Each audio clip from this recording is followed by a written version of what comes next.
U-Elton Vumbi uphethe ibhizinisi ehlanganisa i-concrete e-Agasia ehlagwini yePitori. Iinkampani le isebenzisa amalitha ayi-6 million wamanzi ngenyanga, kanti amanzi bebawathenga kumasipalata ngenani eliphasi. Kodwana njengoba nakutlhayela amanzi nje kufuneke embipetsi ekumbize iinkulungwane ezilikhulu zamaranda. U-Elton uthi uthonyekile bona ngekhe asakwazi ukuthengisa ngamanani aphasi njengombana lokhu kubangele bona akhuphukise intengo yemikhiqizo yakhe.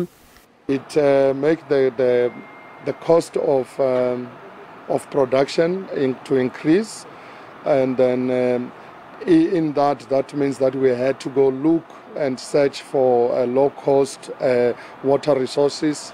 Uvumba uqasha abasebenzi abaqashwe ngokupheleleko abama-32 nabama-25 abatorhako. We do not have sufficient funding to be able to come up with a better means, better savings and better machineries. Uvumbi uthi ube wafikela mcabango ukuphungula isibalo sabasebenzi bakhe, kodwa na usebenza nzima ukuthola isisombululo sokuthola amanzi ukwenzela bona angaqotsha abasebenzi bakhe.